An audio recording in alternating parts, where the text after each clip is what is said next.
دوستو، کیا آپ جانتے ہیں کہ دنیا کی پہلی ہائی جیکر خاتون کون تھی؟ پیاروں کو اغوا کرنے والی یہ خاتون لیلا خالد تھی۔ لیلا خالد اپنی بہادری اور دلیرانہ کارناموں کی وجہ سے عالم اسلام کی آنکھوں کا تارا بنی۔ ہوائی جہاز کی ہائی جیکنگ کی مختلف کارروائیوں کے دوران انہوں نے 6 بار پلاسٹک سرجری کروا کر اپنی شکل کو مکمل طور پر تبدیل کیا۔ لیلا خالد کون تھی؟ آئیے جانتے ہیں۔ لیلا خالد 9 اپریل 1944 کو فلسطین کے شہر حیفا میں پیدا ہوئی۔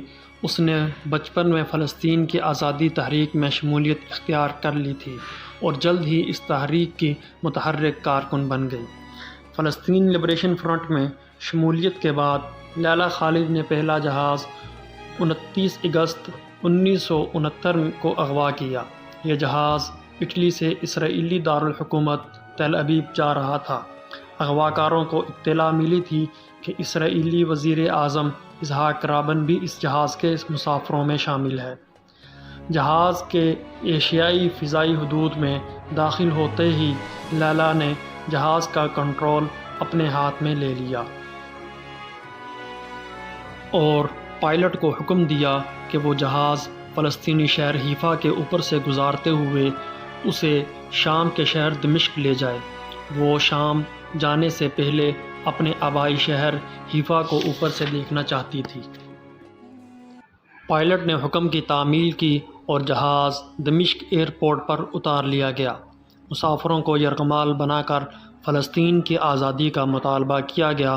پوری دنیا کی توجہ فلسطین پر اسرائیل کے ناجائز قبضہ اور مظالم کی طرف مبذول ہوئی۔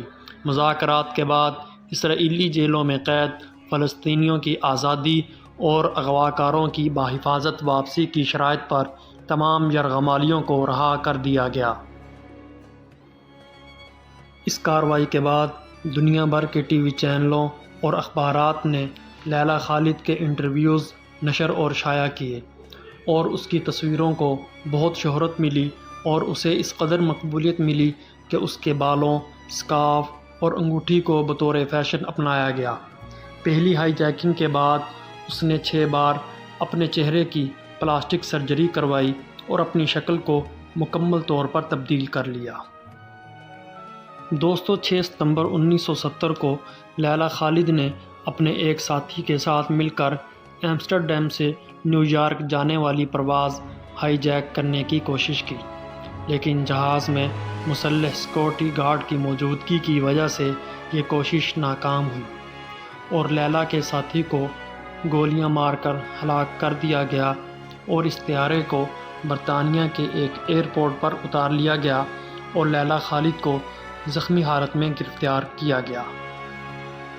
لیلا خالد کی گرفتاری کے بعد فلسطین لبریشن فرنٹ نے اس کی رہائی کا مطالبہ کر دیا اور برطانوی حکومت پر دباؤ کی غرض سے ممبئی سے بیروت جانے والے ایک مسافر طیارے کو اغوا کیا، جس میں 300 سے زائد مسافروں میں سے 65 مسافر برطانوی شہری تھے۔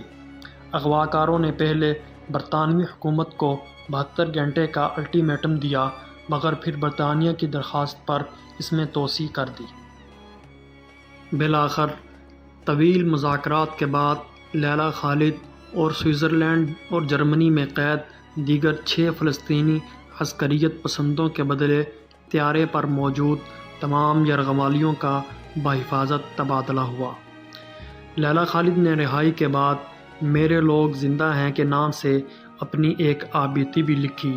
یہ کتاب 1973 میں شائع ہوئی، جبکہ لیلا خالد کی زندگی پر 2005 میں ایک فلم بھی بنی۔ فلم کا نام لیلا خالد ہائی جیکر تھا۔